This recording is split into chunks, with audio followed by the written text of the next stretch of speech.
Olá a todos, sejam muito bem-vindos. O meu nome é Natasha e hoje venho-vos falar da Metamorfose do Kafka e daquilo que eu senti e retirei deste livro. Foi o primeiro livro do Kafka que eu li, apesar de, não sei se toda a gente, mas muita gente conhece esta história, pelo menos a parte, já ouviu falar desta história, já tinha ouvido falar desta história, já sabia mais ou menos o que é que acontecia nesta história, mas nunca tinha tido interesse em ler.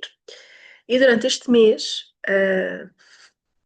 porque eu tenho lido literatura muito intensa ao longo dos últimos meses, decidi, ok, então e porquê que não a Metamorfose? Não é? Eu já conheço mais ou menos a história, já ouvi falar da história, é um livro pequenino, deve ser um bom livro de introdução ao Kafka. Eu não sei porque este livro mexeu muitíssimo comigo. Num ponto onde eu, da pesquisa que fiz, depois de ler o livro, para ver o que é que as pessoas estavam a dizer, porque eu senti que ele mexeu comigo num ponto em que eu nunca tinha ouvido ninguém falar sobre isso. E então fui tentar pesquisar um bocadinho. E realmente, eu não ouvi ninguém falar sobre isto, o que prova que os livros tocam as pessoas de forma muito diferente e, se calhar, em fases diferentes da vida, vão-nos tocar de formas diferentes. Pronto. Sem entrar muito em spoilers, porque se bem que a maioria das pessoas conhece mais ou menos a parte genérica da história, é um senhor, um jovem, que acorda um dia transformado num inseto. Pronto, e depois é a história toda do Gregor que acorda transformado num inseto. Pronto. Uma das coisas que me chocou logo no início, portanto, isto é logo as primeiras páginas, portanto, não é propriamente um spoiler, porque isto é logo das primeiras páginas do livro. Uma das coisas que me chocou foi a primeira coisa que ele está preocupado é em chegar atrasado ao trabalho. E eu achei que isso, apesar de eu ouvir muito isso na minha mentoria, ou seja, esta noção das pessoas colocarem as responsabilidades à frente da saúde física, colocar as responsabilidades à frente de tudo o resto, eu vejo isso muitas vezes. Eu achei que Natasha, que essa parte não me tocava a mim. Eu já vos vou contar a história de como é que eu percebi como nós às vezes nos iludimos a nós próprios. Mas eu achei que esta parte não me tocava a mim, porque eu, eu acredito que eu cuido dos meus limites saudáveis. E se calhar não é bem assim. Pronto. Então a história deste inseto, não é? Desta pessoa que se transforma em inseto e de toda a jornada familiar na, na, nesta história. Aquilo que me tocou mais, como eu te disse, no início eu achei que esta coisa de ele estar tão preocupado com a responsabilidade, mas isto não tem nada a ver comigo. Aquilo que me chocou foi a evolução da irmã. Foi a evolução da irmã. Como é que ela se chama? Grete, né? Foi a evolução da irmã. Aquilo que eu digo é o burnout do cuidador. É um burnout de empatia. E eu não ouvi ninguém, se calhar vocês têm um bocadinho mais de conhecimento nesta área e veem outras reviews que eu não vi ou veem outros artigos que eu não vi. É que foi aquilo que me chocou mais a mim. Foi eu ver este burnout de, de empatia, de compaixão que ela tem na jornada dela com o irmão.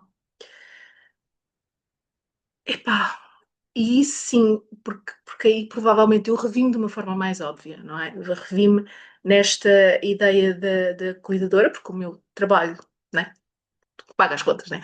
O meu trabalho que paga as contas é cuidar das pessoas. As pessoas só vêm ter comigo, como eu costumo dizer, as pessoas só vêm ter comigo quando alguma coisa não está bem. Portanto, o meu trabalho é cuidar das pessoas e eu adoro o meu trabalho, eu adoro o trabalho que faço. Mas também percebi com esta jornada da Gretchen, da irmã, que mesmo sem eu se calhar perceber, posso estar a ir neste caminho do burnout do cuidador, do burnout de empatia, de um burnout que se vê muito nos profissionais de saúde. Isto vê-se muitíssimo nos profissionais de saúde, em que há tanta coisa a acontecer ao mesmo tempo, há tanto desgaste físico e emocional dos profissionais de saúde que chega a um ponto em que há um burnout de empatia, que é o que acontece aqui com a irmã.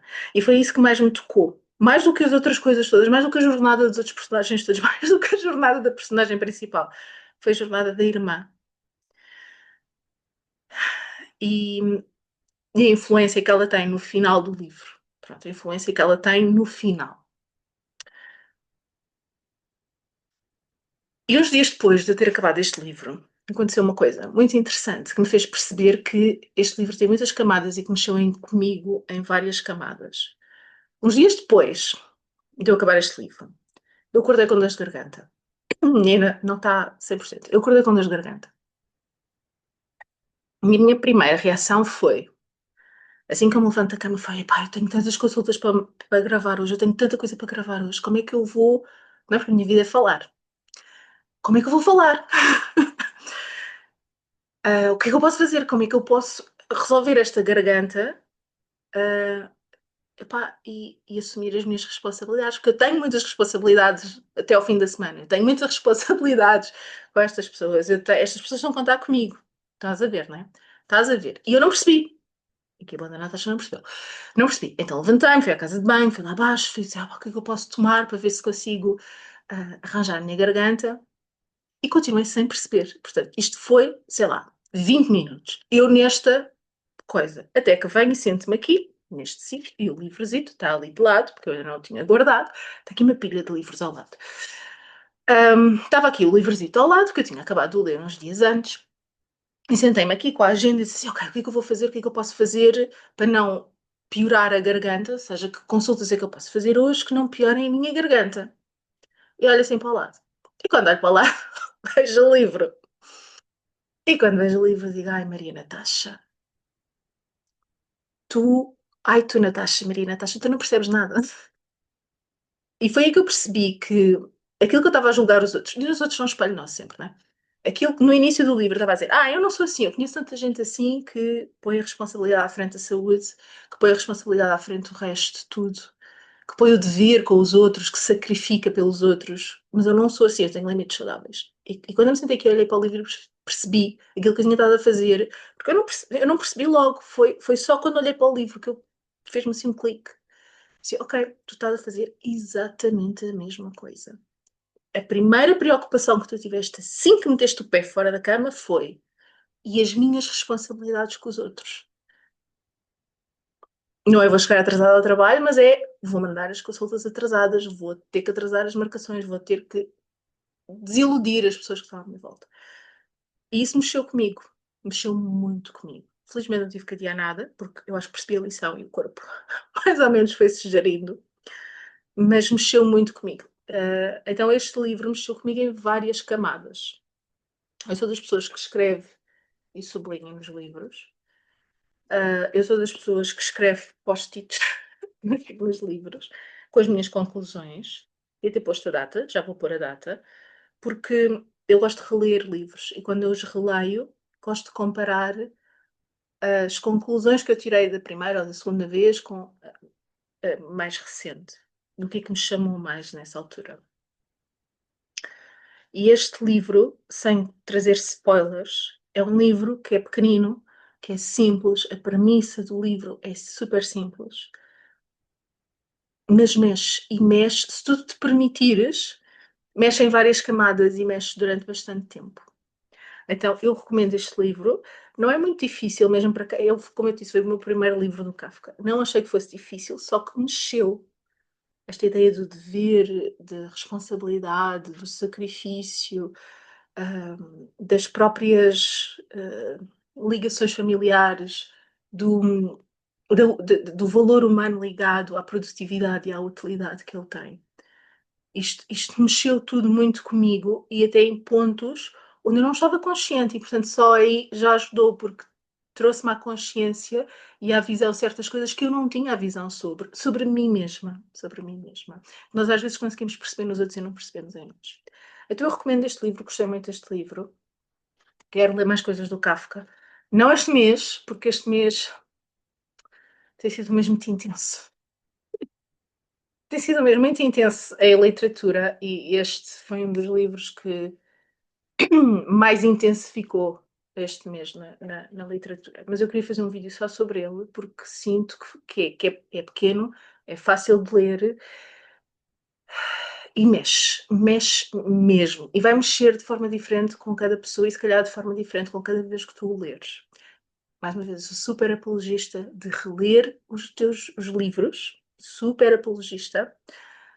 E se tu experimentares, vais ver que certos livros, né? Se calhar não é todos, se calhar um policial não, mas vais ver que aquilo que tu tiras de cada vez que lês os livros é diferente e acrescenta alguma coisa sempre. Então espero que tenham gostado. Digam-me se gostaram, se já leram, se isto faz sentido, se não faz. Já tinham pensado nesta questão do burnout do cuidador? Ou sou eu que estou a ver coisas porque é espelho meu e eu vi coisas que não existem aqui no livro, mas que eu interpretei à minha maneira porque fez espelho comigo? Não sei. Digam-me o que é que acham, metam lá nos comentários e vamos conversando sobre os livros. Um beijinho, até à próxima.